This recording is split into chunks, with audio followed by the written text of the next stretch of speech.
opportunity to be a part of this celebration. The nature of this talk. The brief talk that you're about to hear is based on my reading of some of the primary sources and secondary works that shed direct light on the bombings of Hiroshima and Nagasaki. For the most part, the talk is not an attempt to give you my personal views on the bombings. It is rather an attempt to summarize the way that the overwhelming majority of historians who have written about the bombings explain why they happened. On August 6, 1945, with no clear prior warning to Japanese civilians, the United States government dropped an atomic bomb on Hiroshima, Japan. When the bombing was announced, the United States warned that unless the government of Japan surrendered, and unless that surrender was completely unconditional, then the United States would continue dropping atomic bombs on the cities of Japan. On August 9, 1945, another atomic bomb was dropped on Nagasaki. Although it's impossible to determine precisely how many people were killed by the atomic bombs that were dropped in August of 1945, it is clear that the bombings of Hiroshima and Nagasaki killed about 60 times more people than were killed by the attacks of 9/11. About 3,000 versus what is clearly more than 200,000. Most of the Japanese who were killed were, of course, children, women, and old men. Almost none of them were in the armed forces.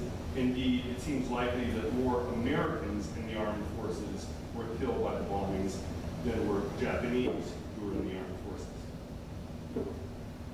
Public opinion. In 1945, the great majority of Americans approved of the bombings.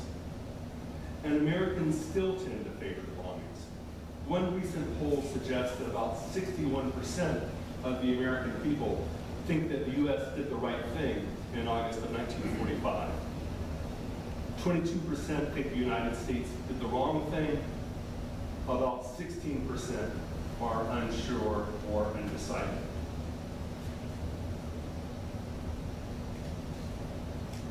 The comforting story. One of the reasons that so many Americans approve of the bombings is because they have heard over and over again what I'm going to call the comforting story about the bombings of Hiroshima and Nagasaki. The comforting story goes like this. In June, July, and August of 1945, Truman and his advisors were faced with a stark choice. They could either use the atomic bombs, or they could order an invasion of Japan that would cost at least 500,000 American casualties. The comforting story.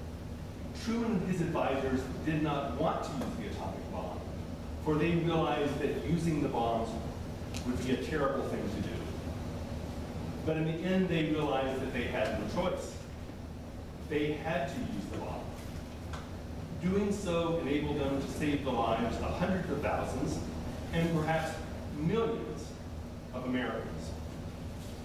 Doing so also enabled them to treat the Japanese people with compassion. In order to save Japanese lives, Japanese people had to be killed.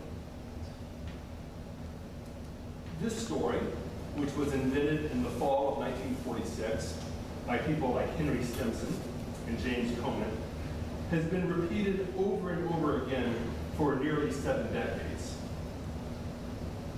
It's a good story. Americans have grown very attached to it.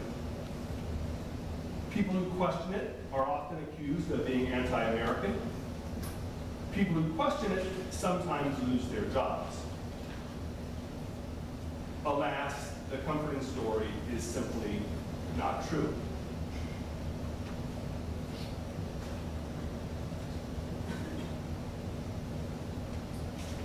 What's the problem with the comforting story? There are a great many reasons why it cannot possibly be true. This afternoon, there's time to only mention a few of the reasons that the comforting story is false. evidence suggests that there was actually very little debate over whether or not to use the atomic bomb. It seems clear that General Leslie Groves, who played a leading role in the discussions, never even considered the possibility of not using the weapons he had helped create. And in August of 1945, no invasion was imminent. No invasion of the Japanese home islands could have been mounted until the spring of 1946. So there was never this, shall we drop the bomb or shall we invade? It just wasn't on the table.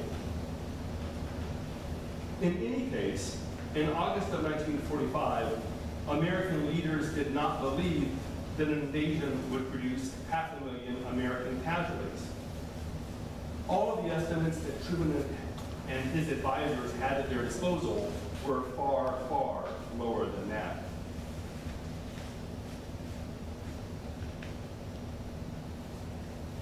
And in August of 1945, everyone knew that Japan was, in essence, already defeated. If the United States had simply dropped its demand that surrender must be unconditional, then it is quite possible that Japan would have surrendered immediately. Alternatively, the United States could have simply waited until the Soviets entered the war against Japan. The Soviets had promised to enter the war on the 9th of August. Soviet entry into the war would very likely, most historians believe, have led to Japanese capitulation.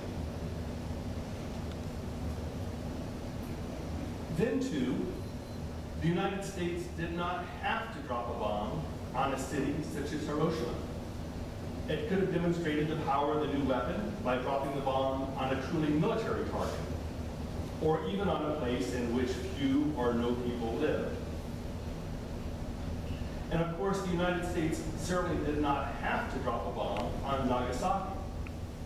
Bombing Nagasaki seems to have served no real purpose whatsoever.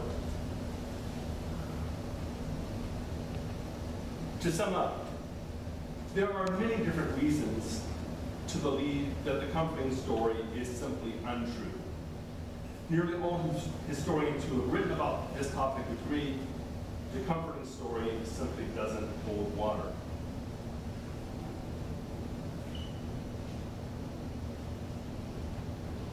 What were the real reasons the bombs were dropped? Well, that's not the kind of question that a historian can answer definitively.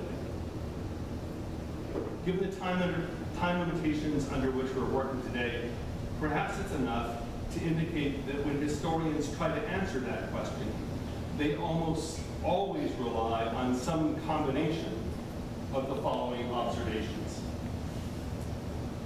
One, the men who decided to use the bomb had run out of patience. They were determined to end the war as quickly as possible. Two, those men had come to believe that killing large numbers of civilians was often completely justifiable.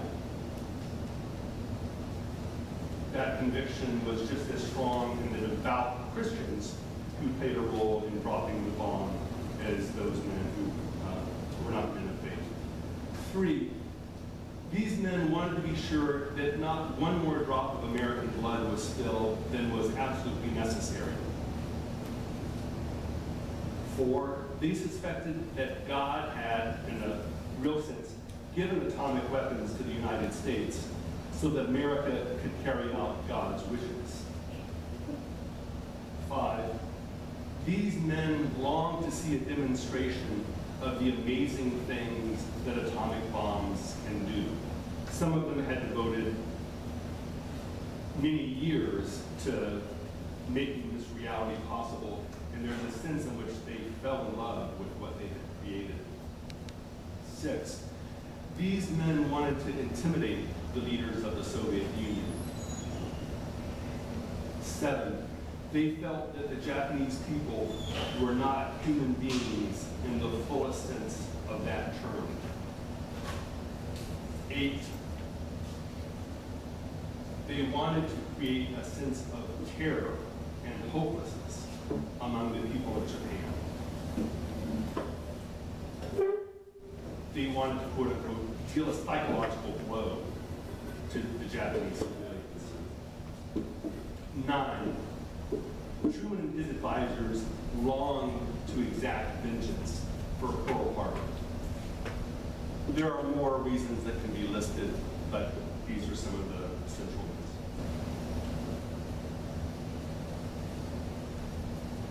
What lessons can be drawn from historians' accounts of the bombing of Hiroshima and Nagasaki? And here I do move a little bit more toward my own views. Well, different people would answer that question in different ways. Indeed, the way I answer that question has changed from time to time. One answer that I would give today is that stories that are comforting and widely accepted and backed up by the prestige of important governmental officials are sometimes completely untrue.